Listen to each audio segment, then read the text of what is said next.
Bonsoir à tous. Nous abordons depuis plusieurs semaines, puisqu'on en est à la 8e série, une réflexion sur le rapport juif à la terre d'Israël.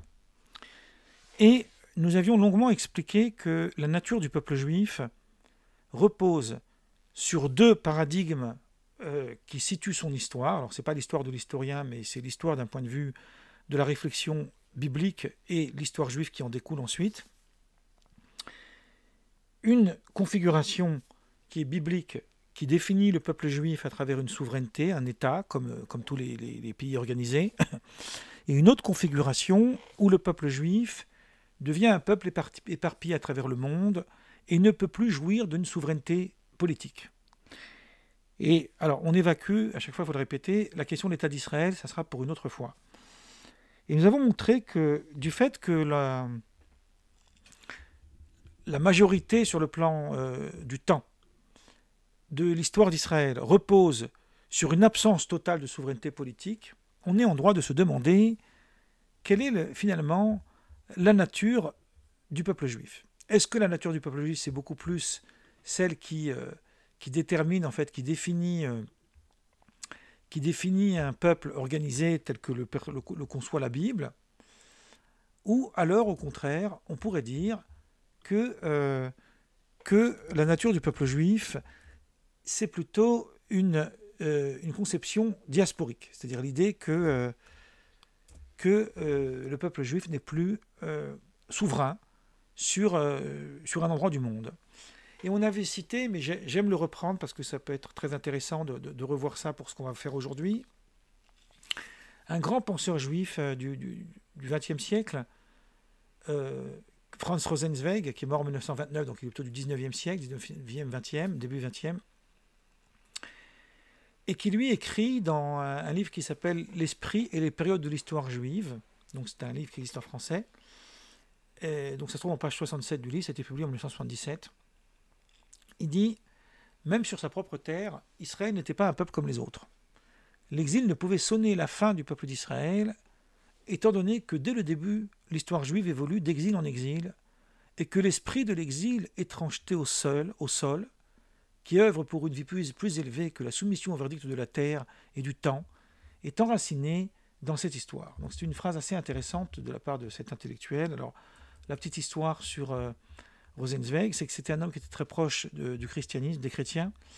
Il a longtemps voulu se convertir au christianisme, et finalement, il a considéré que le meilleur rapprochement entre les juifs et les chrétiens qu'on peut faire, c'est de rester juif. Et donc il est resté juif toute sa vie. En tous les cas, Franz Rosenzweig est un des grands intellectuels juifs du 19e, 20e siècle. Il est cité par Lévinas et par les grands philosophes. Ça, c'est une conception philosophique, mais cette conception philosophique corrobore le récit biblique, théologico-biblique et rabbinique, puisque c'est venu après, puisque finalement, c'est ce qu'on voit dans les textes. Donc, ce qu'il y a, c'est qu'on comprend que donc, cette nature du peuple juif est plutôt d'être ce que moi j'aime dire, c'est une phrase que j'emploie dans mon livre de la violence juive, irréductible aux aléas de l'histoire, qui n'a pas de problème de ce côté-là. Mais on va maintenant se poser une question qui est plutôt d'ordre talmudique. Donc on va faire peut-être une petite étude talmudique aujourd'hui, pour essayer de comprendre pourquoi les Juifs, ils n'ont jamais tenté de réinstaurer un Sanhédrin. Alors je vais expliquer un petit peu, brièvement, ce qu'on avait vu déjà avant. Le pouvoir juif repose sur plusieurs choses. Donc il repose sur une royauté, comme toutes les nations du monde, même si aujourd'hui on a plutôt des démocraties, entre guillemets. Mais il y a quand même un gouverneur. Il repose sur un sacerdoce, les prêtres, etc. Et il repose aussi sur des tribunaux qui rendent justice. Donc c'est très important qu'il y ait ces trois éléments. La souveraineté politique repose donc sur un Sanhédrin, et le Sanhédrin, le Sanhédrin c'est un mot qu'on ne traduit plus puisqu'il est rentré dans la langue française, même si le Sanhédrin que voulait construire Napoléon n'a rien à voir avec le Sanhédrin dont on parle, mais ça a le même sens. Le Sanhédrin, donc, dépend de la présence du temple. C'est pour ça que le Sanhédrin est siégé à l'intérieur du temple, dans une chambre spécifique qu'on appelle la Lishkat Hagazit, où là-bas, il rendait justice. Il fixait les lois.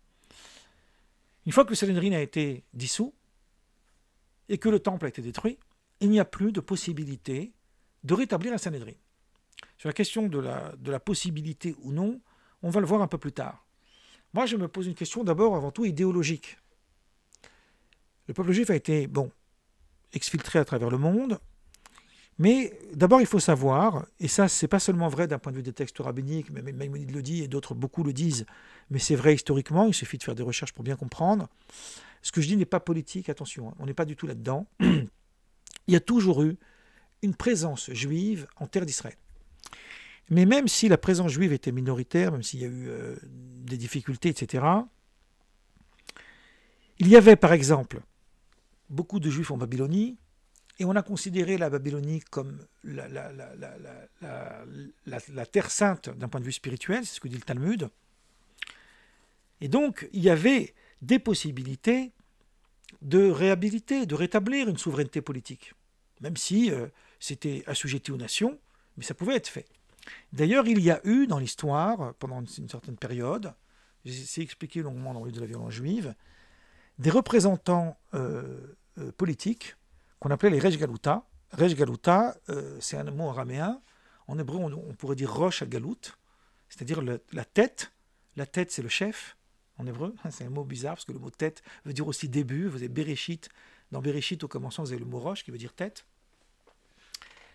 Donc, vous avez la tête de l'exil, c'est-à-dire de la diaspora. C'est-à-dire qu'il y avait un chef qui dirigeait la diaspora. Donc certains disent que ce chef avait un pouvoir plus important que les rabbins habituels, mais d'autres disent que c'était simplement comme représentation vis-à-vis des nations.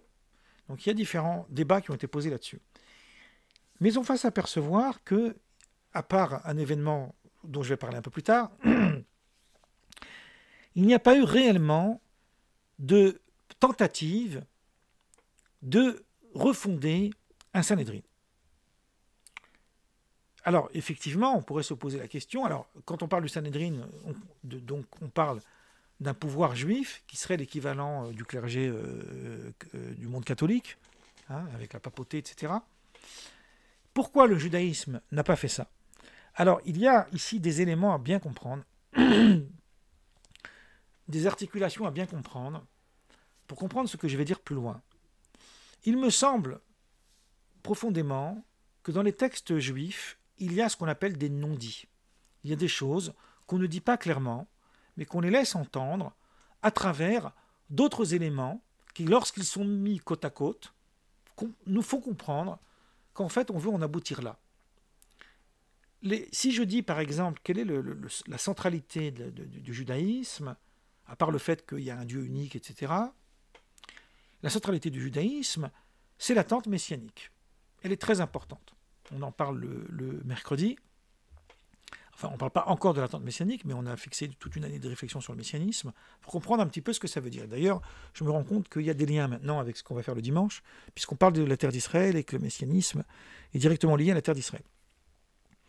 L'attente messianique, c'est quoi? C'est a priori le rétablissement du pouvoir juif tel qu'il avait été institué à l'époque du roi David et du roi Salomon. C'est pour ça que David est appelé Messie. Le premier Messie, c'est David, et son descendant, c'est lui qui reprend le flambeau. C'est pour ça d'ailleurs que, dans mon livre sur Jésus, j'en parle longuement, qu'il y a un souci dans les évangiles de relier, en fait, la filiation de Jésus à David. Parce que s'il ne descend pas de la maison de David, il ne peut pas être le Messie. Donc ça, c'est clair. David, c'est le symbole de la royauté. Et pourtant, donc les Juifs attendent un Messie. Et pourtant, si on prend ce concept de messianisme et qu'on se pose la question comment pourrait-il venir, question pragmatique, on va se rendre compte que les conditions pour que le Messie vienne rendent rationnellement cet événement impossible.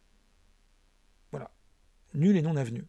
C'est-à-dire que les Juifs attendent un Messie qui rationnellement ne pourra jamais venir. C'est très grave ce que je dis. Je le démontre dans mon livre de la violence juive, j'en ai choqué plus d'un. Mais c'est quand on prend les éléments, on se pose des questions. Pourquoi tous ces éléments nous aboutissent à ça? Alors je ne vais pas vous faire la démonstration sur ça précisément maintenant, mais je vais faire la démonstration aujourd'hui sur une autre thématique qui est à côté du sujet, qui est la souveraineté politique. Puisque le Messie suppose une réhabilitation de la souveraineté politique, donc il faut aussi réfléchir à ce qu'il y ait le retour du Sanhédrin. Alors entendons-nous bien sur ce dont on parle. Le judaïsme a des lois, même encore aujourd'hui, qui recouvrent l'intégralité de la vie sociale. Si on veut savoir comment gérer une économie, on prend le Talmud, ensuite on va dans ce qu'on appelle les décisionnaires, les codificateurs de la loi, le plus connu étant Maïmonide, après il y a Joseph Caro, qui lui a surtout écrit pour la diaspora, justement, alors que Maïmonide a écrit pour l'intégralité de la tradition juive. Et on va s'apercevoir qu'il y a des lois fixées, on sait comment il faut nourrir les pauvres, on sait de quelle façon il faut gérer l'économie, on sait quels sont les impôts, il y a des règles, tout a été fixé, et il n'y a rien qui indique que ces règles-là ne sont plus applicables. Sauf que, du fait qu'il y a le principe que j'ai cité la semaine dernière, de Dina de Malchuta Dina, et la loi du pays vaut la loi de la Torah, lorsque la question de l'impôt elle est prélevée par le royaume, alors c'est l'impôt du royaume qui prime. Donc, s'il y a des règles dans l'État où nous vivons qui permettent en fait de subvenir aux besoins des indigents, et ben donc ça fait partie, c'est prévu dans la loi rabbinique qu'il y a un cadre social qui doit être pris en compte.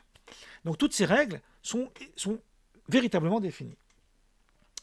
En revanche, là où il y a un problème, c'est pour tout ce qui concerne les condamnations. C'est-à-dire que des juifs qui ont un litige entre eux, quand ils sont des juifs pratiquants, avant d'aller au tribunal, c'est quelque chose qui est tout à fait permis au regard de la loi, parce que la loi peut considérer ça comme une sorte de conciliation. Ils vont d'abord chez un rabbin, et le rabbin écoute les deux arguments, et il dit voilà ce que la loi juive vous dit de faire. Si vous êtes d'accord, vous le faites. Si vous n'êtes pas d'accord, vous allez au tribunal civil. Et là, vous réglez vos affaires devant la justice. Ça, c'est la norme. C'est la norme juive qui a toujours existé. Mais il n'y a pas, si vous voulez, de coercition qui permettrait de contraindre quelqu'un à appliquer la loi. Alors, il y a aujourd'hui des instances rabbiniques qui trouvent des solutions coercitives.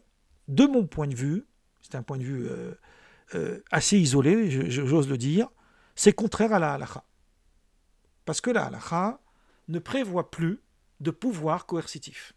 Bien évidemment, elle peut imaginer qu'une personne elle est obligée de le faire, mais le pouvoir coercitif, c'est quelque chose qui doit être vraiment extrêmement subtil, parce qu'il y a des choses qui sont contraires à la loi du pays, par exemple. La loi du pays, elle considère qu'on ne peut pas se faire justice soi-même. Or là, on rentre dans un cadre qui n'est plus le cadre... Bon. Donc la question de la souveraineté, du retour du Sanhédrin, va de toutes les façons opposer certaines limites. Mais le retour du Sanhédrin devrait normalement être une condition sine qua non à la possibilité qu'un Messie puisse se révéler. Pourquoi ? Parce que le Messie est censé être ordonné. Qu'est-ce que c'est que l'ordination ? En hébreu, on appelle ça la smicha. L'ordination, je vais juste l'aborder maintenant, mais après on va l'approfondir. C'est l'idée qu'une personne qui a suffisamment de connaissances et qui est capable de décider la loi, de légiférer, on pourrait dire, doit prétendre à une ordination qui a été transmise de génération en génération depuis Moïse. S'il y a eu une rupture, elle n'est plus valable, elle n'est plus opérante. C'est assez étrange qu'on ait fixé cette clause. Dans le Talmud, il y a un long récit pour le coup, si ma mémoire est bonne, c'est dans le traité Sanhédrin, donc ça tombe bien, qui montre que les Romains ont interdit, jusqu'à donner des condamnations à mort, des condamnations très très graves, les rabbins d'ordonner. Donc ça a continué à fonctionner quelque temps sous le manteau, et puis après, c'est tombé dans les lames de l'histoire. Donc l'ordination n'existe plus. Donc autrement dit, si l'ordination n'existe plus, le Messie ne peut plus être ordonné. Et s'il ne peut pas être ordonné, il ne peut pas être le Messie, parce que c'est une condition sine qua non. Alors, pour le Messie, on parle de l'ordination, mais on parle aussi de l'onction. L'onction, c'est encore une autre question. Hein. L'onction du roi, qui lui doit être roi par le roi précédent, etc. Bon. Certains commentateurs, je cite ici, excusez-moi pour faire un peu le pédant, je cite ici un grand classique de la littérature juive, qui s'appelle David Ben Zimra, que je cite souvent, qu'on appelle le Radbaz, qui vivait au XVIe siècle dans la ville de Safed, donc en Terre Sainte. Et il n'est rien de moins que le maître d'Isaac Luria, donc on n'a pas affaire au premier des imbéciles. Il est contemporain de Joseph Caro, et je vais en reparler d'ailleurs de lui dans les causeries suivantes. Lui, il dit, peut-être que comme les Juifs attendent que le prophète Élie revienne, et que le prophète Élie, lui, bien sûr, il est ordonné, parce qu'il avait reçu l'ordination depuis les temps bibliques, vous savez, il est monté dans un char céleste, donc il va redescendre, et comme il va nous annoncer le Messie, ben, quand le Messie viendra, il lui donnera l'ordination. Donc vous voyez bien que cette réponse de David Ben Zimra est une réponse, comment dirais-je, qui n'est pas rationnelle. Parce que d'un point de vue rationnel, alors je vais ajouter une phrase ici pour qu'on comprenne bien où je veux vous amener, parce que peut-être que ça vous paraît un peu flou. Maïmonide, donc je remonte à avant là, Maïmonide a tenté par tous les moyens possibles, d'une manière globale, parce qu'il y a peut-être des petits détails sur lesquels on peut discuter, de rationaliser la loi de la Torah. C'est-à-dire de la rendre plausible d'un point de vue rationnel. Je ne sais pas qui niait la question des miracles, c'est un autre sujet. Il considérait qu'on doit pouvoir expliquer la loi de la Torah, et même l'ensemble de son enseignement, d'un point de vue de la raison. Bon, c'était la mode à l'époque, la scolastique du Moyen-Âge, etc. Hein, il est mort en 1204 ou 1206, Maïmonide. Lorsqu'on voit les textes de Maïmonide qui traitent du messianisme, parce qu'ils sont très importants, on se rend compte que Maïmonide ne propose pas de vision surnaturelle du messianisme. Il l'évacue, il la met de côté. On pourrait même dire que ce n'est pas qu'il le nie, mais c'est qu'il considère qu'on doit pouvoir expliquer l'événement messianique sans en passer par quelque chose d'irrationnel. Pas d'irrationnel, mais disons en dehors de la raison. Et la question du prophète Élie est une question qui est quasiment pas abordée chez Maïmonide. Dans mon livre de la violence juive, sur Jésus, j'ai une annexe où je traite de la question. Maïmonide dit carrément une chose assez étrange, alors que tous les Juifs attendent le prophète Élie, ils sont convaincus que le prophète Élie devrait venir avant le Messie. Maïmonide dit, en réalité, les opinions des sages sur le sujet ne sont pas claires. Certains disent que le prophète Élie viendra avant le Messie, d'autres disent qu'il viendra après. Ça semble bizarre parce qu'il est censé venir annoncer le Messie. Et à la fin, il dit, mais quoi qu'il en soit, toute spéculation sur cette question n'apporte ni la crainte de Dieu, ni l'amour de Dieu, et ne sert à rien. Il suffit d'attendre sans se poser trop de questions. C'est étrange que Maïmonide finisse par conclure de cette façon-là. Mais lorsqu'il traite de la manière dont le Messie devrait venir, il est dans une configuration complètement rationnelle. On parle d'un personnage qui va tenter, par des moyens politiques, on pourrait comparer ça, mais c'est juste une comparaison en clin d'œil, ça ne va pas plus loin, à la tentative justement sioniste de vouloir fonder l'État d'Israël. Je m'arrête là parce que je ne fais pas de lien entre les deux sur le plan du fond. Là, je suis simplement sur la forme. On va voir que Théodore Herzl va négocier avec les gouverneurs, il va organiser à travers la Société des Nations des éléments, ils vont agir pour que finalement il y ait le vote à l'ONU et que ça se fasse. Donc Maïmonide va traiter de cette question d'un point de vue rationnel. Et ce qui est très intéressant, c'est que Maïmonide va proposer dans ses textes quelque chose d'extravagant. Il va donc montrer qu'effectivement, il y a bien la question de l'ordination qui se pose.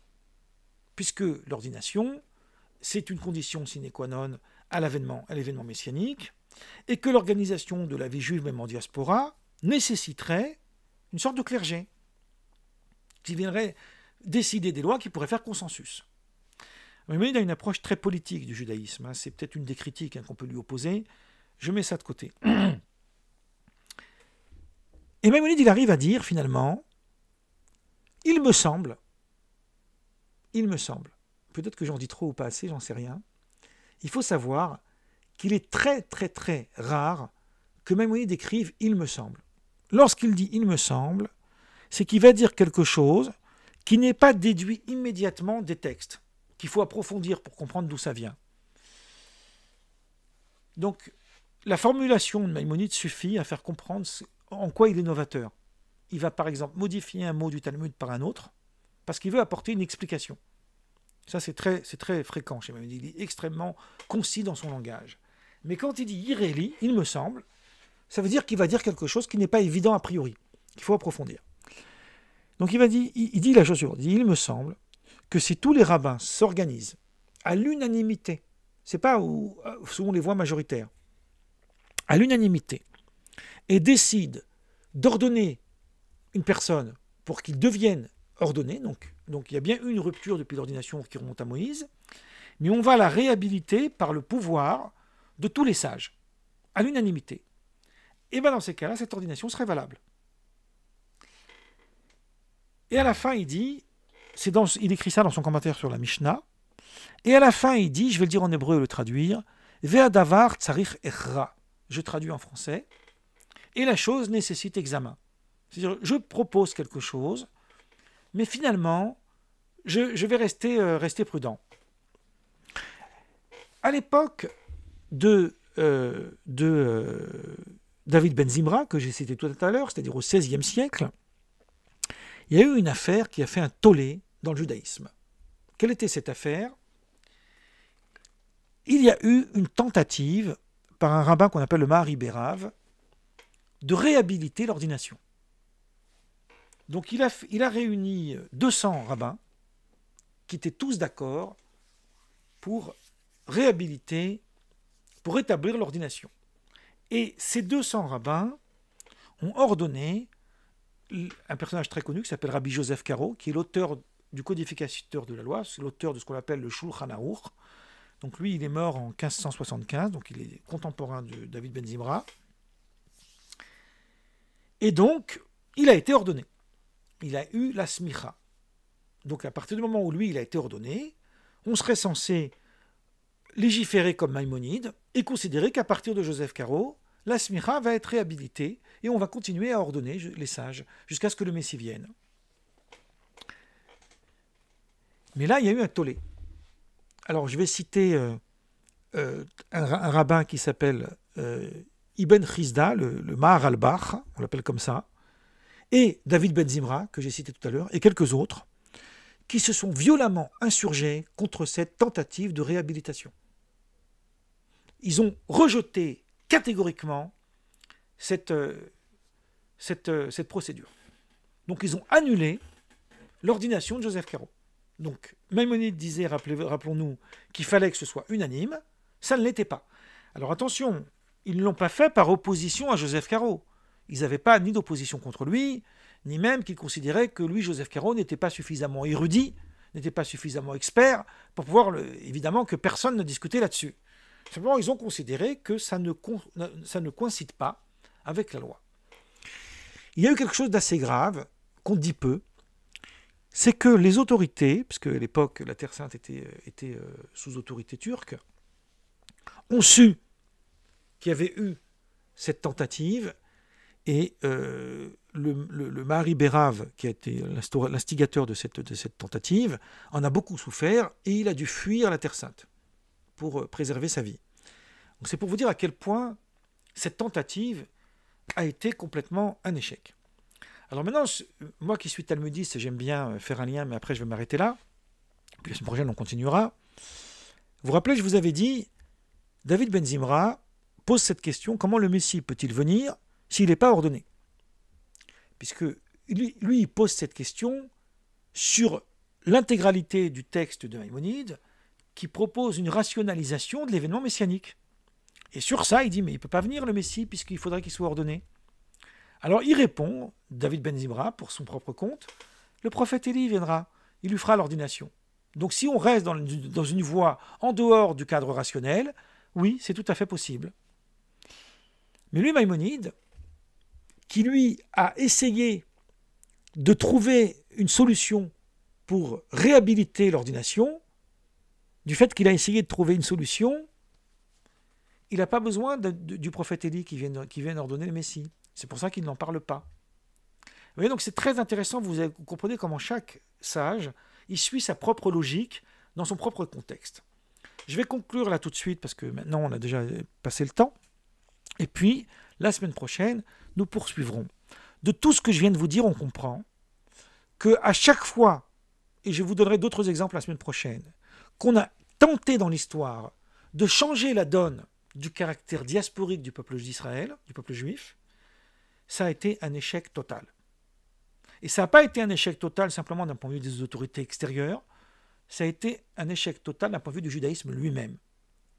Donc nous n'avons pas fini avec cette question, mais au moins on peut dire une petite respiration pour attendre la semaine prochaine.